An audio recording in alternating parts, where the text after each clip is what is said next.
Wassalatu wassalamu ala asrofil anbiya'i wal mursalin wa ala alihi nabiyina Muhammadin sallallahu alaihi wasallam, amma ba'd. Allahumma inni as'aluka ilman nafi'an wa rizqan thayyiban wa amalan mutaqabbalan. Tamam Ustadz, Ana izin menyampaikan berita duka dulu Ustadz, Nah, bahwa salah satu pendiri dari As-Sabiqunal Awalun channelnya, yaitu Santino Farina yang kita biasa panggil Mama Sin, hari ini ayahandanya berpulang Ustadz.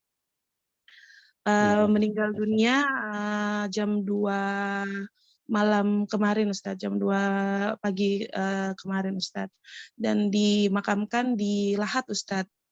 Jadi jenazah dibawa ke Lahat Ustadz. Allahumma ghfir lahu warhamhu wa'afihi wa'afu anhu. Semoga tempat kembalinya surga dan tempat menunggunya taman-taman surga. amin. Baiklah akhwat, Assalamualaikum warahmatullahi wabarakatuh. Alhamdulillah ya habibati, alhamdulillah kita diperkenankan Allah kembali duduk di majelis ilmu yang merupakan nikmat yang tidak bisa dibeli dengan seberapa pun uang yang kita miliki, karena hidayah itu tidak bisa dibeli, karena kemudahan yang kita dapat untuk duduk di majelis ilmu itu adalah sebuah pertolongan dan kebaikan dari Allah Subhanahu wa Ta'ala. Baiklah, insya Allah pada malam hari ini kajian kita berjudul Keimanan Istimewa dari Wanita Terkemuka. Baiklah, insya Allah di akhir materi akan ada sesi tanya jawab. Tafadona, apabila di pertengahan materi sudah ada yang ingin ditanyakan, boleh menulis di kolom chat atau bisa japri ana. Baiklah Ustadz, tafadol untuk memulai halaqah kita pada malam hari ini Ustadz. Tafadol masyukuro ya Ustadz. Assalamualaikum warahmatullahi wabarakatuh. Innal hamdalillah nahmaduhu wa nasta'inuhu wa nastaghfiruh wa na'udzu billahi min syururi anfusina wa min sayyiati a'malina. Man yahdillahu fala mudhillalah wa may yudlil fala hadiyalah. Asyhadu an la ilaha illallah wahdahu la syarikalah wa asyhadu anna Muhammadan abduhu wa rasuluh sallallahu alaihi wa ala alihi wa sahbihi ajma'in. Wa man tabi'ahum bi ihsanin ila yaumiddin, amma ba'd. Ya ayyuhalladzina amanu taqullaha haqqa tuqatih wa la tamutunna illa wa antum muslimun. Hai orang-orang yang beriman, bertakwalah kepada Allah dan janganlah kalian mati kecuali dalam keadaan menjadi seorang muslim, seorang yang berserah diri. Fa inna asdaqal hadits kitabullah wa khairul huda huda Muhammadin sallallahu alaihi wasallam wa syarrul umur muhdatsatuha wa kullu muhdatsatin bid'ah wa kullu bid'atin dhalalah wa kullu dhalalatin finnar. Ummahat wa thalibat rahimani wa rahimakunallah. Setelah bersyukur kepada Allah Subhanahu wa taala, di malam hari ini kita bisa kembali bersama karena pertolongannya. Salawat dan salam semoga selalu tercurah kepada Nabi kita yang mulia Rasulullah Shallallahu Alaihi Wasallam, kepada keluarga dan para sahabatnya yang kesemuanya menjadi teladan bagi kita dalam keimanan, ketakwaan, dan amal soleh. Pada malam hari ini kita akan membahas tentang profil ya seseorang yang memiliki keimanan yang istimewa, ya. Keimanan yang sejatinya dimiliki oleh orang-orang yang beriman, ya, yang karena seseorang itu dinilai dari tingkat keimanannya, ya. Ketinggian seseorang di sisi Allah itu karena tingkat keimanannya. At-thalibat rahimakunallah, seperti yang kita ketahui bahwa sesungguhnya keimanan itu memiliki buah, ya. Dan seorang yang memiliki keimanan, maka dia akan otomatis mendapatkan buah keimanannya tersebut. Maka at-thalibat rahimakumullah, buah keimanan yang dimiliki seseorang itu ya sangat bergantung pada kuat atau lemahnya keimanan dirinya ya. Apabila seseorang ya hatinya memiliki keimanan yang tumbuh ya dengan akar yang kuat ya, cabang-cabangnya yang berkembang ya rindang, maka dia otomatis memiliki buah keimanan yang banyak ya, yang tentunya itu akan menguntungkan sang pemiliknya. Demikian sebaliknya, seseorang yang keimanannya lemah, artinya keimanan yang tumbuh di dalam hatinya memiliki akar yang lemah, ya, maka dipastikan juga buah keimanannya sedikit, ya, dan itu berdampak kepada kelemahan iman yang dimiliki orang tersebut. Oleh karenanya Allah menggambarkan keimanan itu sebagai sebuah pohon ya. Di mana Allah berfirman, A'udzubillahi minasyaitonirrajim. Alam taro kaifa daraballahu mathalan kalimatan thayyibatan kasyajaratin thayyibatin asluha sabitu wa far'uha fis sama ya. Apakah tidak kamu perhatikan ya bagaimana Allah membuat sebuah perumpamaan ya. Kalimat yang baik itu ya adalah seperti pohon yang baik. Pohon yang baik itu adalah pohon yang asluha sabitun ya. Akarnya menghunjam ke bumi kokoh dan kuat ya. Wa far'uha fis sama, dan cabang-cabangnya ya, batang-batangnya itu tinggi menjulang ke atas langit. Tu'ti ukulaha kullahinin bi'idzni rabbiha ya. Tiap-tiap cabangnya itu menumbuhkan buah-buah yang banyak ya dengan izin Rabb-nya ya. Wa yatribullahu al-amsalu linnasi la'allahum yatadzakkarun. Demikian Allah memberikan perumpamaan seperti itu ya untuk menjadi sebuah peringatan bagi manusia. Ummahat yang dirahmati Allah Subhanahu wa taala. Kita bisa melihat ya perumpamaan sebuah pohon yang subur ya, dengan akar yang menghunjam ke tanah yang kuat, kemudian batang dan rantingnya menjulang ke langit ya. Seperti yang Allah sebutkan di dalam ayat ini ya, dalam surah Ibrahim ayat 24 ini. Perumpamaannya adalah seperti pohon kurma ya. Pohon kurma, jika ada sebatang pohon kurma yang akarnya subur ya, akarnya kuat ya, pohonnya subur ya, dan pemiliknya memeliharanya ya.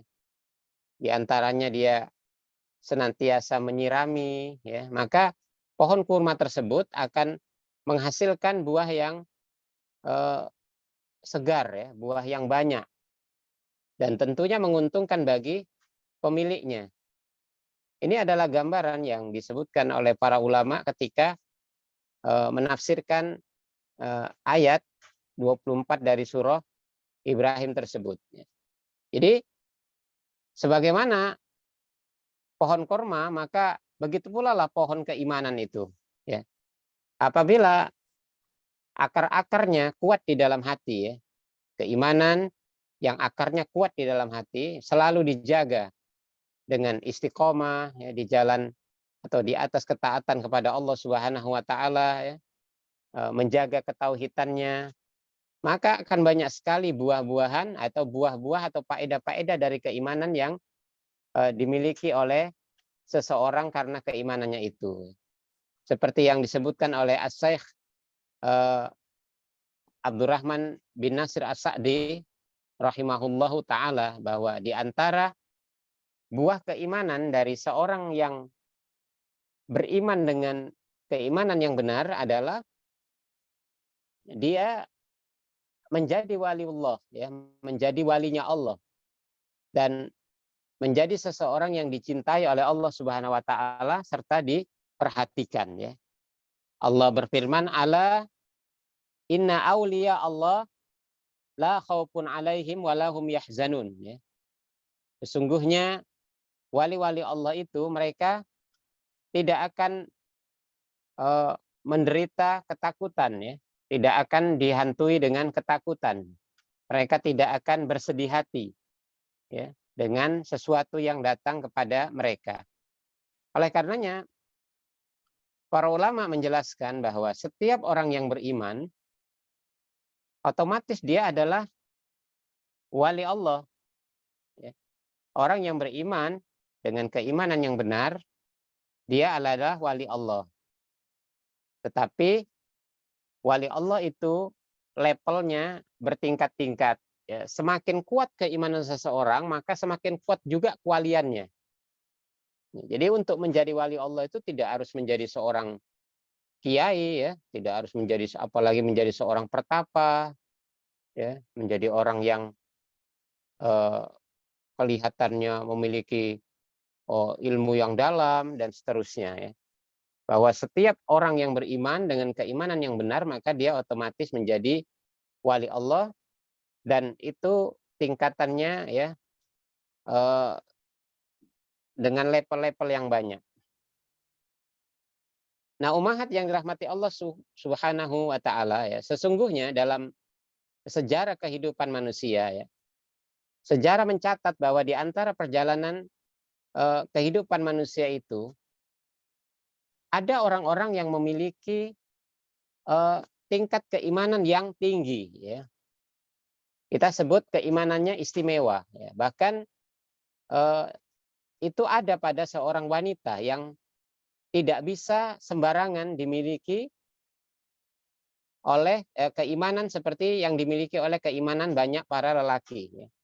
Satu contoh yang kita akan sebutkan dalam bahasan ini adalah keimanan yang dimiliki oleh Asia, ya, istrinya Firaun, ya.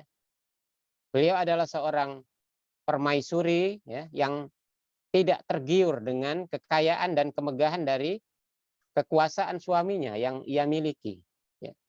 Namun ia justru memilih sesuatu yang ada di sisi Allah Subhanahu wa taala dengan meninggalkan dunia, ya. Dan ia bersabar menghadapi ujian, menghadapi siksaan suaminya sendiri yang ditimpakan kepadanya.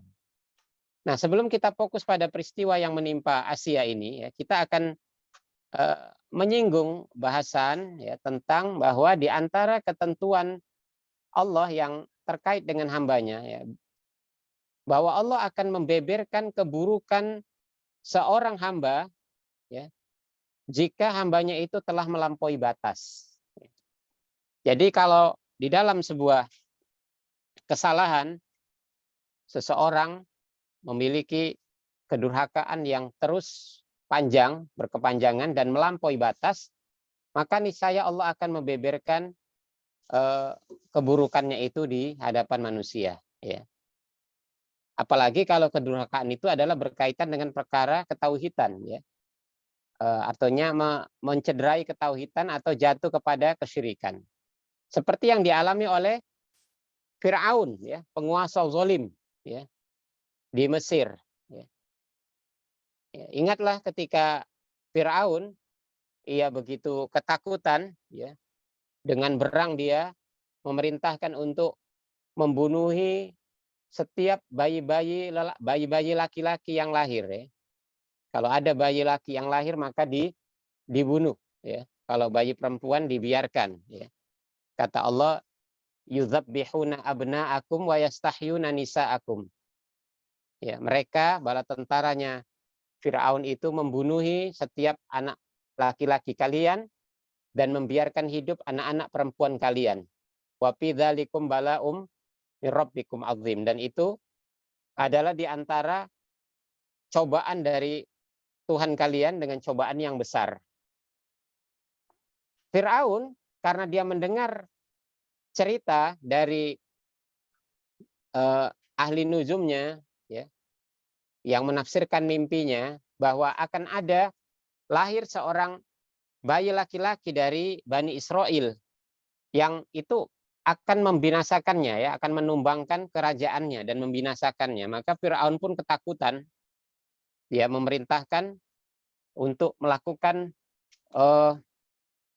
penjagaan, ya, dengan penjagaan yang seketat-ketatnya untuk setiap bayi lelaki yang lahir dari kalangan Bani Israel maka harus dibunuh. Ya. Tapi yang terjadi adalah Allah justru mengirimkan bayi tersebut, yakni Musa, ya, bayi Musa dari Bani Israel itu ke dalam istananya. Ya. Dengan cara Allah membuat permaisurinya, ya, Asia ini jatuh hati pada bayi Musa, sehingga bayi Musa pun akhirnya dirawat dan dibesarkan di dalam istananya. Bayangkan tuh, seorang yang begitu ketakutan, ya, karena dia seorang raja yang zalim, dia ketakutan ada bayi yang lahir nanti akhirnya akan besarnya akan membinasakannya, ya, menghancurkan kerajaannya. Justru bayi yang dia takutkan itu datang ke istananya tanpa dia sadari, dia rawat, dia pelihara sampai besar. Ya. Kemudian kejadian lainnya adalah saat Firaun menobatkan dirinya sebagai Tuhan. Ya, dia mengatakan, Ana Rabbukumul A'la, aku adalah Tuhan kalian yang tinggi. Yang terjadi adalah justru Allah memberikan hidayah, memasukkan keimanan kepada orang-orang tertentu, ya, diantaranya adalah tukang sisir, ya, tukang riasnya anaknya Firaun yang kerjanya merawat rambut putrinya. Ya. Seorang penata rias yang tidak dianggap, tapi Allah berikan kepadanya hidayah keimanan yang mengingkari ketuhanan Firaun dan beriman kepada Robnya Musa. Ya. Dan ini adalah merupakan penghinaan bagi Firaun. Ya. Seorang tukang sisir saja berani menantang kekuasaannya, berani menentang anggapan dirinya bahwa dia adalah Tuhan. Ya. Begitu juga yang terjadi kepada sebagian tukang sihirnya Firaun, di mana ketika mereka melihat Musa, ya, dengan mukjizatnya bisa merubah tongkat menjadi ular, ya, mereka pun beriman kepada Musa dan Harun, ya, beriman kepada Tuhannya Musa dan Harun alaihi wassalam. Dan kejadian terakhir adalah di puncak-puncaknya, di puncak kepongahan dan kesombongannya Firaun, Allah membinasakan Firaun dengan menenggelamkannya bersama bala tentaranya. Nah, umat yang dirahmati Allah Subhanahu wa taala, sebelum peristiwa Allah menenggelamkan Firaun sebagai episode terakhir dari kehidupannya di dunia ini, ya, di mana Allah memberikan hidayah kepada istrinya Firaun, ya, Asia. Ya.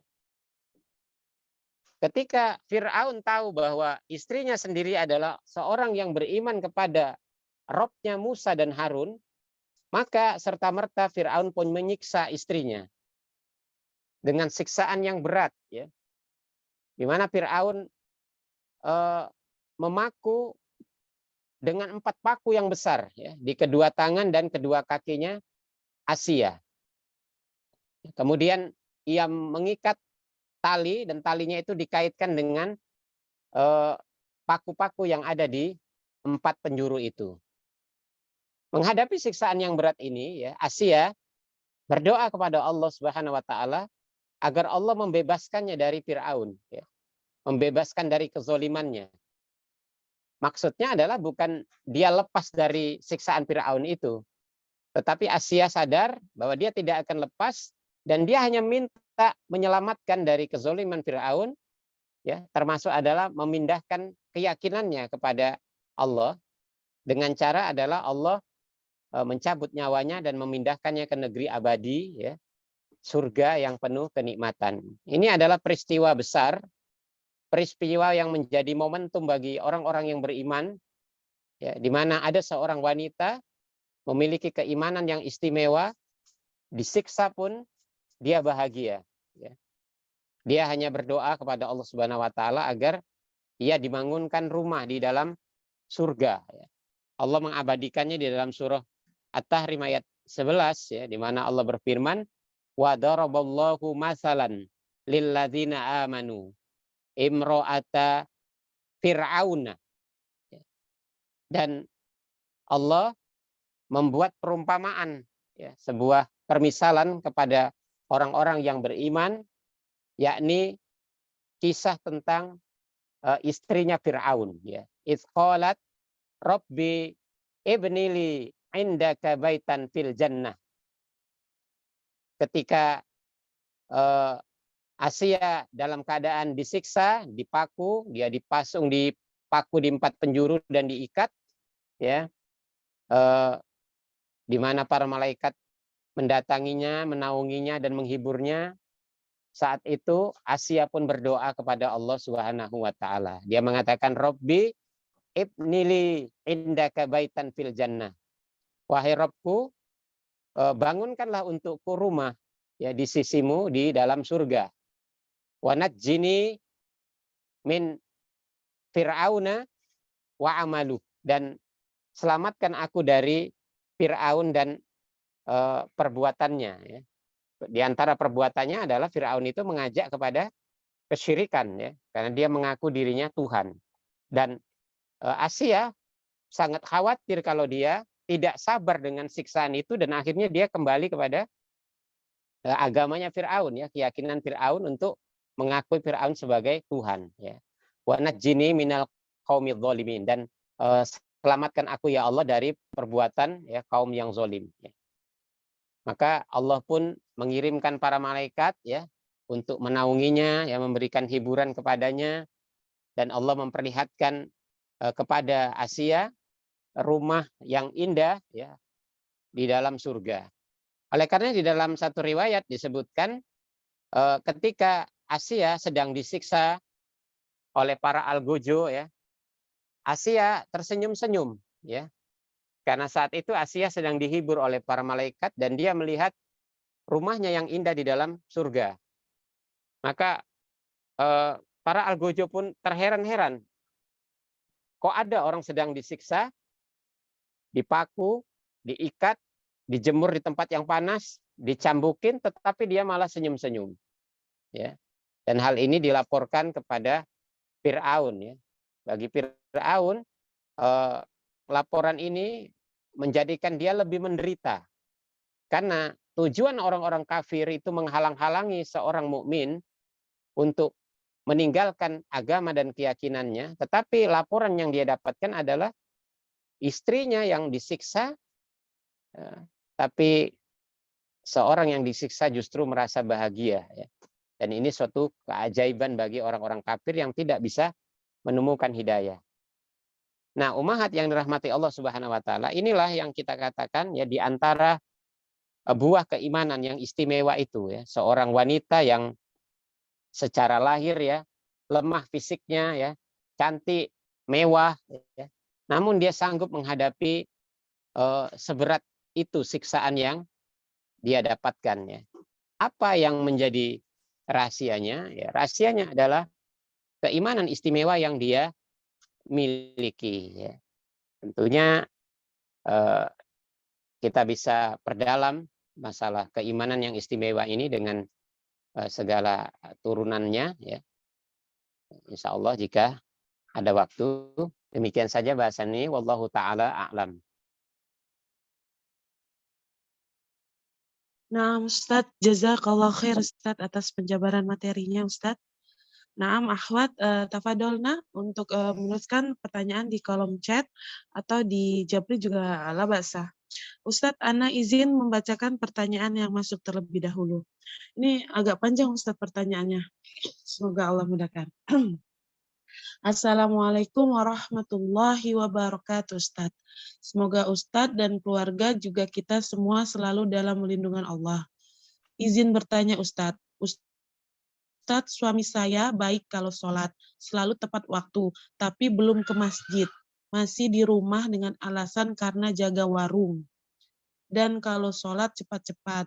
Dan beliau juga belum mau menerima ajaran sunnah, karena menurutnya tidak sesuai dengan ajaran salah satu ormas di Jawa Timur.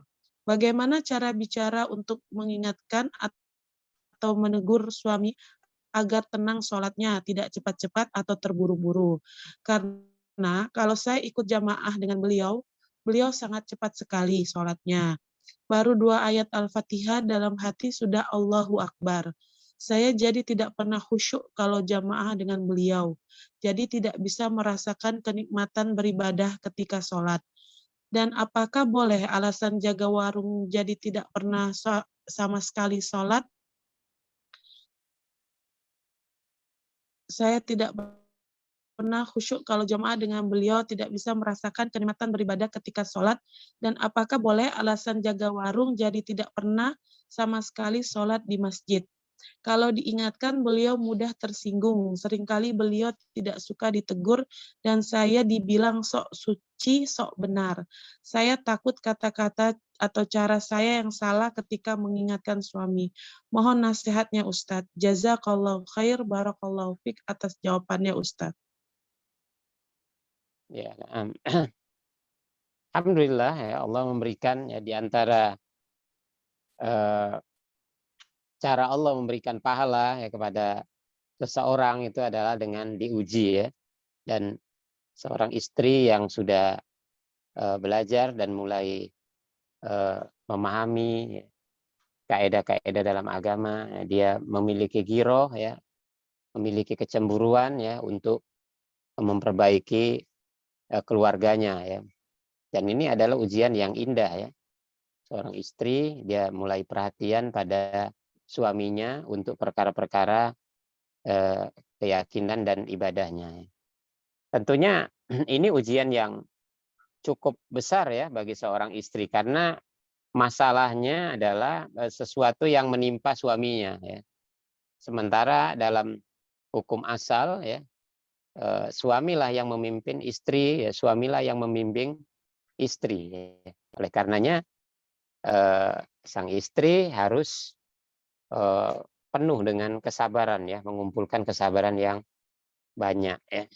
Yang jelas suami yang dikeluhkan itu tidak seperti Fir'aun ya. Suaminya masih sholat. Alhamdulillah berarti keimanannya dalam urusan ini masih ada ya. Yang ditanyakan cuman dia tidak mau ke masjid ya. Kemudian terkesan sholatnya tidak khusyuk ya. Ini adalah proses ya. Ini adalah proses ya. Seseorang itu akan berubah menjadi lebih baik dan lebih baik itu jalannya adalah menuntut ilmu ya. Menuntut ilmu. Oleh karenanya sulit diharapkan kebaikan itu datang kepada seseorang jika dia tidak menelusuri ilmu ya. Dari mana jalannya? Nggak mungkin ya. Seorang yang tidak berilmu, tidak menekuni ilmu ya, jangankan dia mau berbuat jahat ya, mau baik saja dia banyak salahnya.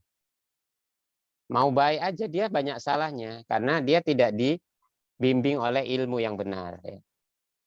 Oleh karenanya kalau ini terjadi pada seorang suami maka sang istri harus sabar dalam menjalani proses yang panjang ya. Pertama yang dia lakukan adalah meningkatkan kualitas hubungan dengan suami ya. Interaksinya, kedekatannya, kasih sayangnya begitu ya. Pelayanannya gitu pada suami. Jadi yang utama adalah bagaimana suami itu merasakan bahwa istrinya itu semakin lama semakin baik. Ya. Kalau dia tahu bahwa istrinya mulai ngaji gitu, yang dia dapatkan efek yang terasa pada dirinya, yakni sikap istrinya kepada dirinya sebagai suami itu semakin baik, semakin patuh, ya, semakin perhatian. Ini adalah dakwah pertama. Ya, jadi suami bukan mengharapkan istrinya jago ceramah ya, jago ceramain dia, bisa menyebutkan dalil-dalil, itu nggak berguna bagi dia. Dia hanya melihat istriku semakin baik, semakin perhatian itu dulu. Nah, biasanya dari cara istri menggait suami dengan perilakunya yang semakin baik itu akan membuat suaminya menjadi semakin perhatian juga dengan dia dan mulai mendengar kata-kata yang keluar dari lisan istrinya. Karena kan kita hanya mau mendengar dari orang yang kita akui, ya, kita akui. Kemudian yang kedua, eh, seorang istri jika dia mau memperbaiki suaminya itu nggak boleh kelihatan menggurui ya, tetapi dia harus menggunakan bahasa-bahasa yang lebih apa namanya keliling gitu ya, keliling artinya nggak langsung tembak langsung, tapi dia misalnya bercerita bahwa eh, secara spontan dia misalnya tadi kajian bahas tentang ini ya. Dan jangan kentara sekali bahwa dia itu mau nyindir ya atau mau benar-benar semangat untuk memperbaiki suami begitu. Karena biasanya suami itu memiliki sikap yang gengsi ya. Dia gengsi sekali kalau dia harus berubah karena istri ya. Kemudian yang ketiga adalah banyaklah berdoa kepada Allah Subhanahu wa taala untuk kemungkinan ya Allah memberikan hidayah taufik kepada suami sehingga ia tertarik kepada dakwah sunnah ya. Kemudian dia tertarik untuk memperbaiki ibadahnya termasuk urusan sholatnya begitu. Atau memberikan buku jika mungkin ya, berikan buku-buku yang berkaitan dengan itu pun jangan langsung diberikan, letakkan saja di tempat-tempat yang biasa dia lihat gitu ya. Kalau langsung diberikan ini Pak, baca buku, nah, dia tersinggung. Dia tersinggung, dia malah tidak mau baca, tapi biar letakkan situ saja, jangan disuruh, biar dia buka sendiri. Bisa saja dengan membaca dia merasa tidak digurui dan dia mendapatkan sesuatu. Kemudian yang selanjutnya bersabarlah dalam proses ya secara bertahap. Biarkan dia sedikit demi sedikit berubah ya tanpa mengharuskan secepat-cepatnya. Dan seorang istri yang mendapati kekurangan pada suaminya termasuk dalam urusan sholat berjamaah tadi, dia cepat-cepat ya kita katakan secara hukum itu urusan imam ya. Seorang makmum dia tetap sah sholatnya. Sekalipun imamnya nggak baca Al-Fatihah. Kalau di sholat yang sir ya, itu tanggung jawab imam. Ya, paling kalau seorang istri ingin memastikan ya tinggal tanya aja. Bapak jangan lupa ya sholat tadi kan baca Al-Fatihahnya itu harus lengkap. Karena itu rukun sholat. Ya, selebihnya ya berharaplah dengan keadaan yang disebutkan tadi ada terjadi perubahan ya, ada terjadi perubahan. Tetapi jangan tunjukkan sikap permusuhan ya atau kemarahan ya karena tidak sabarnya seorang istri akan perubahan suaminya. Karena itu tidak akan mendatangkan sesuatu yang baik, yang ada hanya memperkeruh suasana. Kalau dia nanti melihat perilaku istrinya buruk, maka dia semakin menganggap dakwah ini buruk. Bahwa dakwah ini hanya mengajari istri menjadi seorang yang lebih berani pada suaminya, tidak sabar, dan seterusnya. Jadi tujuan kita baik, tapi dengan cara yang salah menghasilkan ya perilaku atau tanggapan yang salah juga. Ya. Semoga Allah memberikan pahala dan memberikan kesabaran kepada istri soleha yang berusaha untuk memperbaiki keluarganya. Nah, Nah, Ustadz, jazakallah khair, Ustadz. Pertanyaan selanjutnya, Ustadz. Assalamualaikum, Ustadz. Ana izin bertanya, apakah termasuk futur, Ustadz, jika Ana meninggalkan beberapa kelas untuk fokus mendampingi anak-anak? Sebelumnya, Ana bisa menjalaninya. Berjalan waktu, pekerjaan rumah, dan mendampingi anak-anak sangat dibutuhkan. Jadi, apakah futur, Ustadz? Misal, Ana mengikuti 3 kelas tahsin. Ana izin untuk mengikuti satu saja karena ingin mengurus rumah dan anak-anak. Jazakallahu khair, Ustaz. ya, ukuran futur itu tidak pada frekuensi ya, tetapi pada hati, ya, pada hati. Apalagi jika ini terkait dengan urusan prioritas, ya. Maka kita katakan bahwa mendatangi kajian atau mengikuti kajian adalah perkara yang diperintahkan dalam agama ini sebagai sebuah kewajiban, tetapi mengurus anak di dalam rumah tangga juga merupakan kewajiban yang juga besar ya. Oleh karenanya dia tidak perlu dipertentangkan, tetapi dilihat sisi prioritasnya. Jika memang waktu sangat dibutuhkan untuk mengurusi rumah ya, mengurusi anak, dan masih bisa ikut kajian tapi tidak sebanyak sebelumnya, maka tidak mengapa ya, tidak mengapa. Yang lebih utama adalah bagaimana menjaga hati supaya terus bersemangat di dalam urusan ilmu ya. Kita tahu dulu sebagian salaf ya, bahkan di kalangan para sahabat ya, mereka orang-orang yang sangat kuat semangatnya dalam menuntut ilmu ya, tetapi mereka juga adalah orang-orang yang bertanggung jawab pada urusan nafkah keluarga ya, seperti yang terjadi pada Umar bin Khattab ya, dengan tetangganya yang mereka bergantian mengikuti majelisnya Rasulullah Shallallahu Alaihi Wasallam. Jadi ketika Umar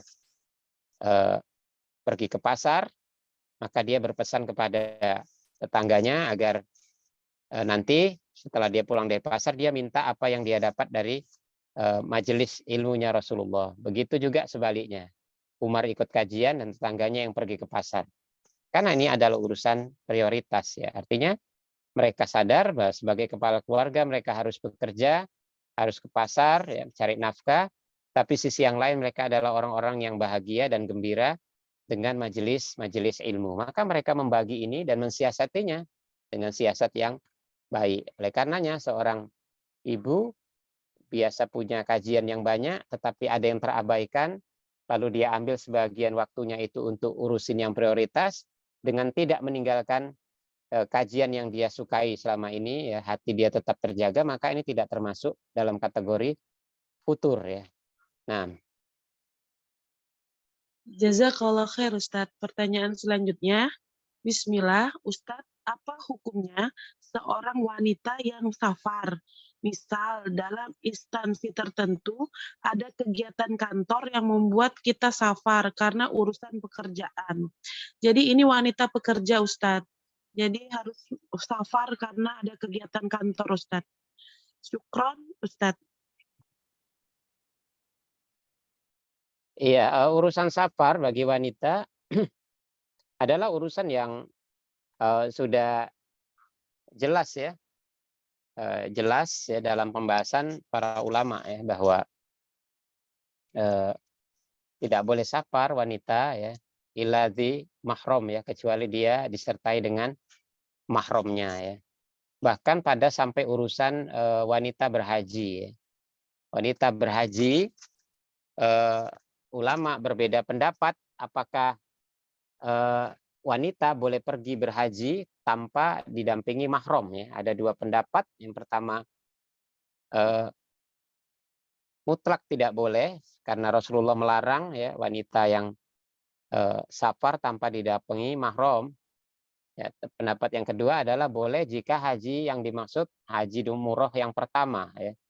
Haji umrohnya yang pertama dan tidak memungkinkan baginya mendapati mahram ya. Tapi yang roji adalah dia tetap tidak boleh pergi haji dan umroh sampai dia menemukan mahramnya, karena di antara bentuk manistatoa ya, manistatoa ilahi sabila, siapa yang mampu bersafar ya pergi berhaji itu, kalau laki-laki adalah dia memiliki kekuatan fisik, artinya fisiknya mampu, kemudian dia memiliki harta, tapi bagi wanita ada tambahan, yakni dia memiliki mahram.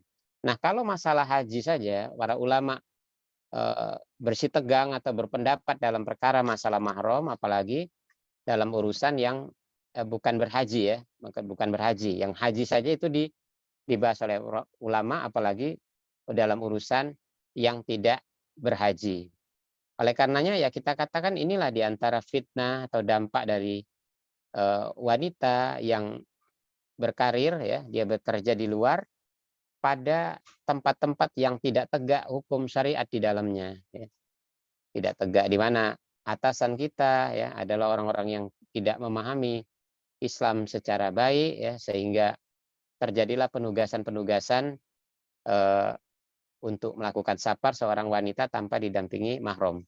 Oleh karenanya upaya yang bisa dilakukan ya tentunya melakukan bargaining ya kepada yang menugaskan ya. Bagaimana caranya supaya tidak dikirim ke luar kota ya, di mana dia mahram mungkin diganti dengan urusan-urusan yang sifatnya tidak keluar kota ya, hanya di dalam kota ya. Lakukanlah upaya semaksimal mungkin ya sebagai bentuk pengingkaran kita terhadap hal yang tidak diperkenankan oleh syariat ya. Semoga Allah mudahkan ya. Kalau memungkinkan itu laporkan kembali supaya tidak ditugaskan. Ya semoga Allah menolong.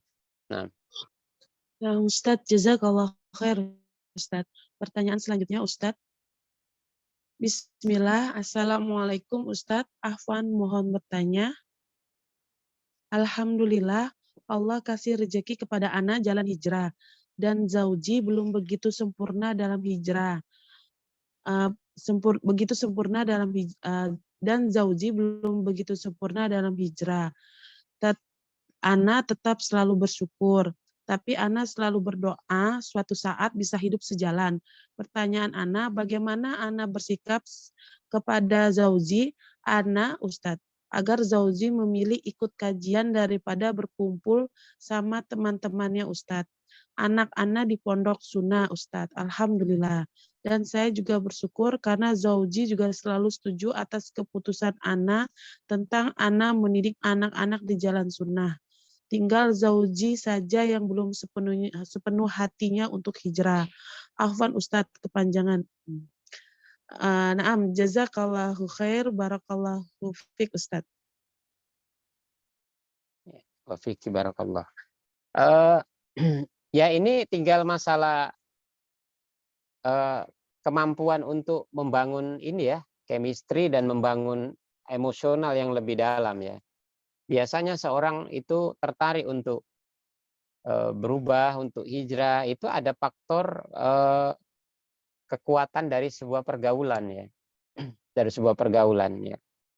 Nah, biasanya seseorang kalau dia menemukan sebuah komunitas atau teman-teman yang memungkinkan dia cepat untuk hijrah atau cepat dia untuk memahami satu hal yang perlu dia ketahui, diantaranya adalah kajian, ya mengenal agama lebih intensif, maka ini bisa membantu dia.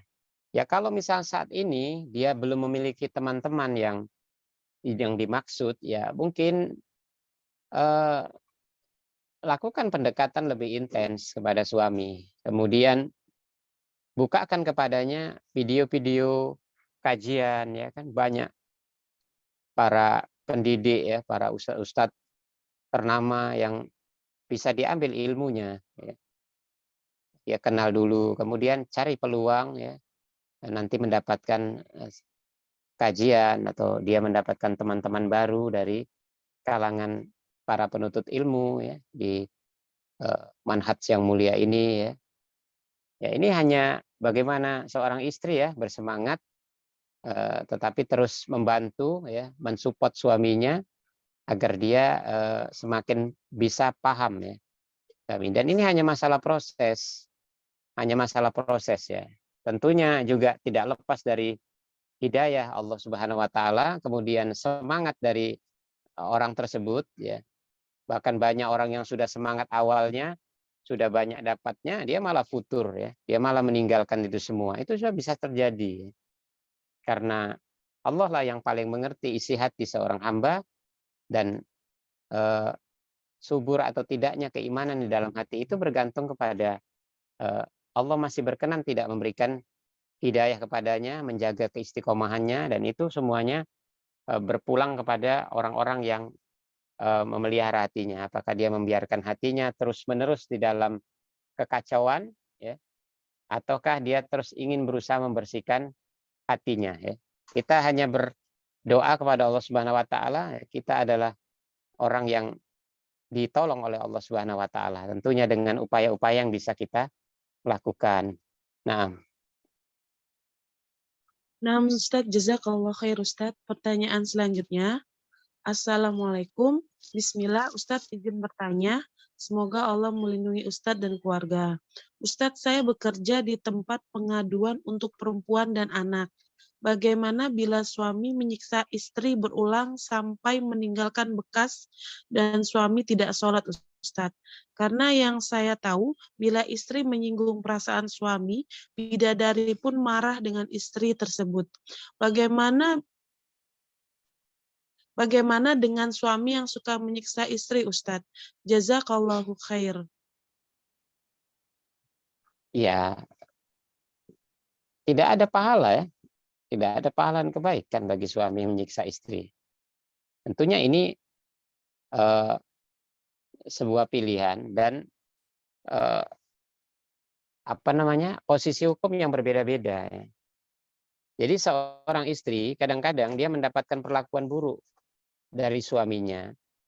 Itu terkadang istri menjadi pemicu ya. Suami itu melakukan tindakan yang buruk. Ya. Misalnya seorang istri yang berani marah-marah, ya berani bersuara lantang, keras dan tinggi di hadapan suaminya. Sementara kecenderungan suami, seorang lelaki itu adalah dia paling tidak bisa ya mendapatkan perlawanan atau sikap keras dari pasangannya. Maka lelaki-lelaki yang tidak mampu mengendalikan emosinya, dia pun melakukan tindakan-tindakan kekerasan. Ya, ini berbeda. Jadi istri dalam suasana memicu kemarahan suami dapat dosa karena dia sudah berani bersuara tinggi, lantang di hadapan suaminya. Itu dapat dosa. Adapun suami bersikap dengan tindakan yang anarki ya, melakukan penganiayaan dan seterusnya, ya itu dapat dosa juga tersendiri. Jadi ini berbeda. Oleh karenanya yang adil adalah melihat satu masalah itu, lihat sebab dan akibatnya. Jangan hanya lihat akibat, ya. Lihat sebabnya.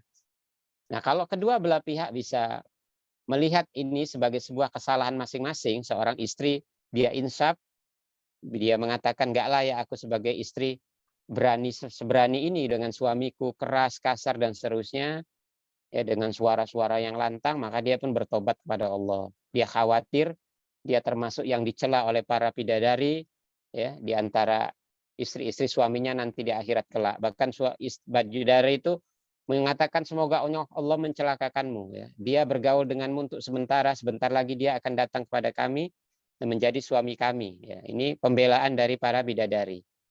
Ya, istri pun takut ya kalau dia meninggal dalam keadaan tidak diridhoi suami. Begitu juga suaminya, dia merenung, dia berpikir kenapa dia harus melakukan tindakan yang keras kepada istrinya.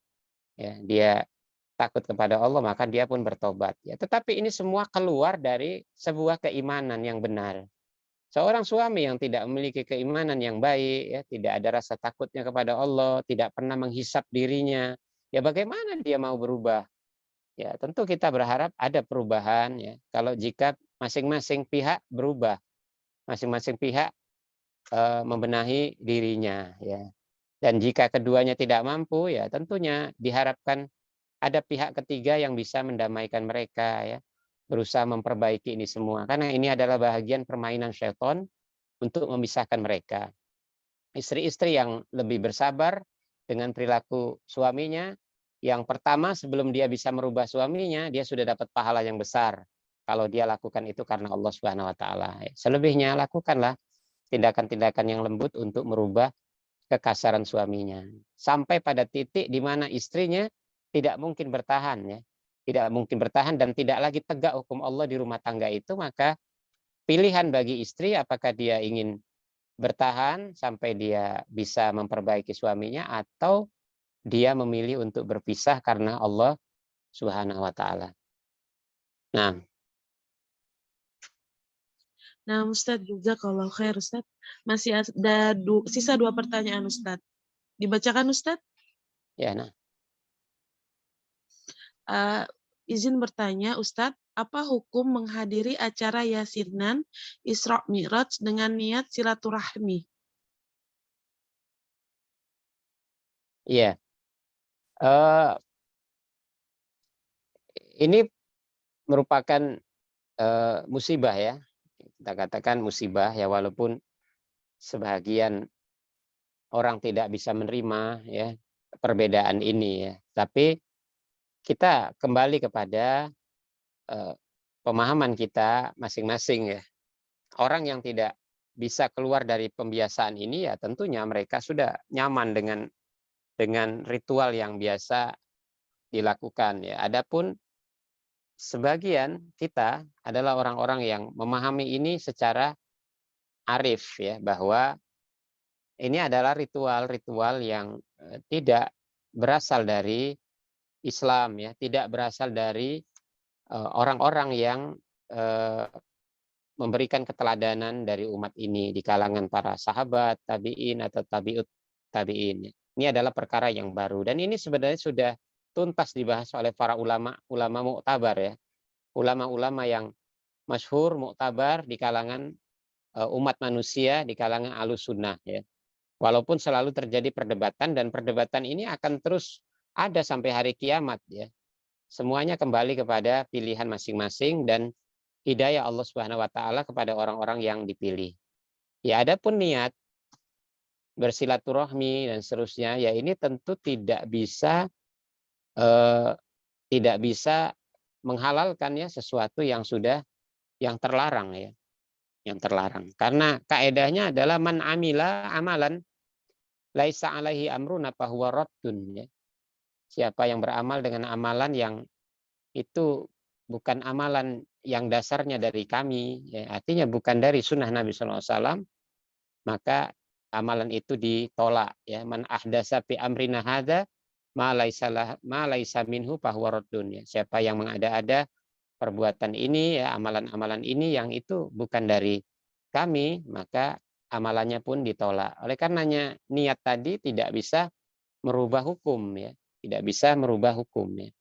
Kecuali yang bertanya adalah orang yang dalam tekanan yang besar ya, bahkan sampai urusan apa namanya terancam nyawanya gitu. Tapi kalau dalam perkara-perkara yang hanya sekedar apa namanya takut diboikot dan seterusnya, maka berusahalah untuk menghindar ya sekuat mungkin ya.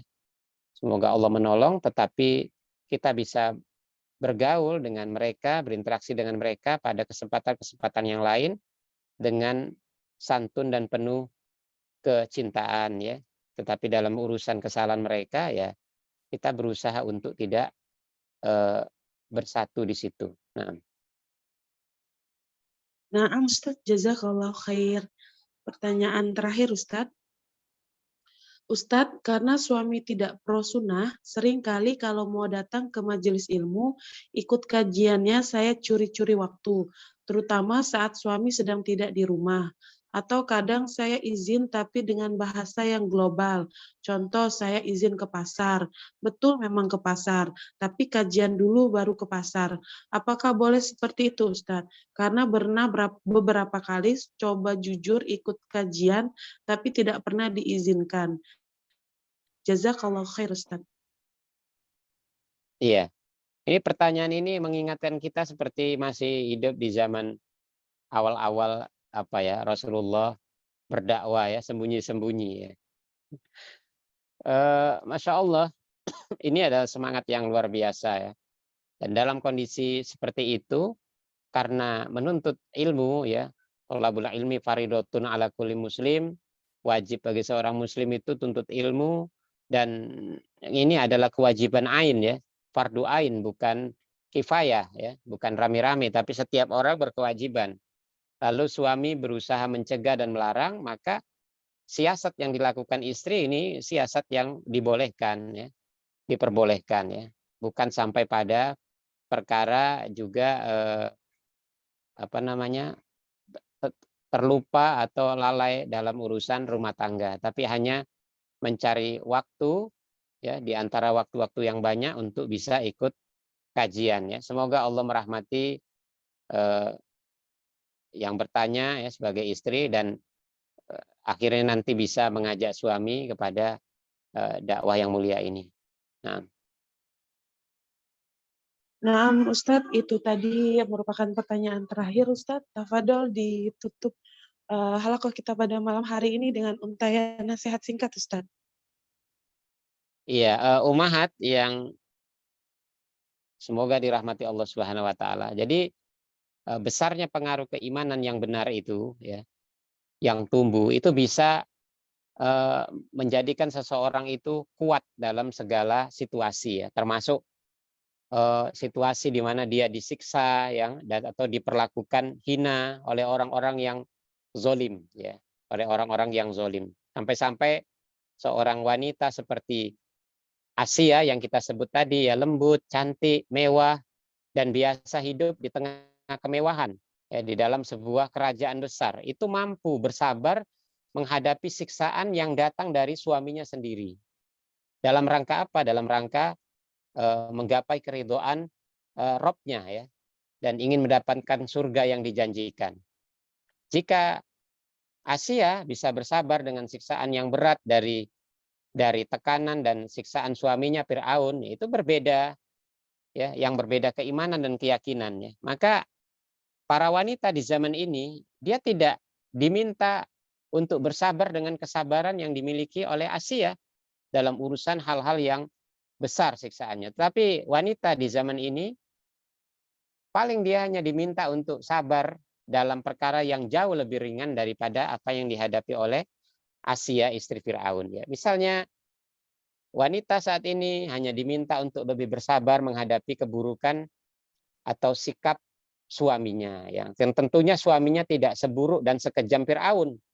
Maka dia diminta bersabar ya menghadapi suaminya supaya dia tetap bisa bergaul dengan suaminya dengan baik, dengan santun, dengan penuh hormat, dan mengharapkan untuk kebaikan ya. Ini namanya mudoroh, ya, mudaroh seperti yang kita bahas pada pertemuan sebelumnya. Kemudian wanita sekarang diminta untuk bersabar, tidak hanyut dalam sebuah pergaulan-pergaulan yang buruk ya. Ketemu dengan teman-teman yang buruk yang menggerogoti keimanan dan akhirnya dia futur dan akhirnya dia jauh dari kebaikan-kebaikan. Tetapi diharapkan dia bersabar dan mencari pergaulan yang lebih baik. Pergaulan yang membuat keimanannya tetap bersemi, tetap semangat dan istiqomah ya. Dan umahat yang dirahmati Allah Subhanahu wa taala, sebagian di antara hamba-hamba Allah yang Allah pilih itu, mereka memilih kenikmatan akhirat itu di atas kenikmatan dunia yang mereka miliki. Meski mereka sedang berada di puncak-puncak kenikmatan dunia itu. Seperti yang terjadi pada Asia. Di puncak-puncaknya dia menjadi seorang ratu, jadi seorang permaisuri di dalam istana, tetapi dia lebih memilih janji-janji Allah untuk akhiratnya. Nah, di zaman ini orang-orang mudah sekali meninggalkan akhiratnya untuk mendapatkan dunia ya. Padahal yang mereka dapatkan di dunia itu kecil ya. Ada orang-orang yang hanya karena candu sinetron, mereka meninggalkan kajian-kajian, hanya karena merasa diri sibuk, lalu mereka abai dari urusan ibadah dan kebaikan ya, hanya karena menemukan teman-teman yang bisa memenuhi syahwat, bersenang-senang ya, malah mereka meninggalkan sahabat-sahabatnya yang selama ini ya menggiring dia dan merangkul dia dalam urusan-urusan kebaikan. Ini adalah fenomena yang berkebalikan dari apa yang dilakukan oleh Asia ya. Namun catatannya adalah Allah Maha Penyantun ya. Karena jika Allah berkehendak untuk segera membalas, maka Allah bisa membinasakan siapa saja di antara hamba-hambanya yang durhaka ya, yang jahat dan sewenang-wenang ya. Namun Allah Subhanahu wa taala Maha Penyantun yang memberikan tenggang waktu kepada setiap hamba-hambanya yang jahat, yang durhaka, supaya dia bisa kembali kepada Allah Subhanahu wa taala setelah dia memperbaiki dirinya ya, membersihkan hatinya, bertobat kepada Allah Subhanahu wa taala ya. Semoga Allah Subhanahu wa taala selalu melimpahkan kepada kita kekuatan, pertolongan ya, sehingga keimanan kita tidak tergerus. Bahkan kita termasuk orang yang bisa terus suburkan keimanan kita sehingga memberikan buah-buah keimanan yang banyak ya, yang menguatkan kita sampai kita menghadap Allah Subhanahu wa taala. Demikian, subhanakallahumma wa bihamdik asyhadu an la ilaha illa anta astaghfiruka wa atubu ilaik. Wassalamualaikum warahmatullahi wabarakatuh. Waalaikumsalam warahmatullahi wabarakatuh, Ustaz. Alhamdulillah kita sudah berada di akhir kajian kita pada malam hari ini. Kepada Al Ustaz Rajali, Hafizullah, kami ucapkan jazakallah khair, barakallahu fiq Ustaz, atas waktu dan ilmunya yang sudah berbagi dengan kami semua di sini. Semoga apa yang sudah Ustaz beri di jalan dakwah yang mulia ini menjadi amal jariah dan jalan menuju surga Allah. Amin. Jazakumullah khair akhwat, barakallahu fikunna. Semoga Allah memudahkan kita untuk menjadi wanita-wanita terbaik di zaman kita sekarang ini. Allah memudahkan urusan kita semua agar kita dapat diberkahi waktunya, agar di sela-sela kesibukan kita dalam mengurus rumah tangga kita, Allah tetap memberikan kita nikmat menuntut ilmu. Ana dan tim Sabiqunal Awwalun meminta dihalalkan seluruh khilaf dan kurang. Wassalamualaikum warahmatullahi wabarakatuh. Jazakallah khair Ustaz, barakallahu fiik. Insyaallah hari Kamis kita jumpa lagi Ustaz. Waalaikumsalam warahmatullahi wabarakatuh.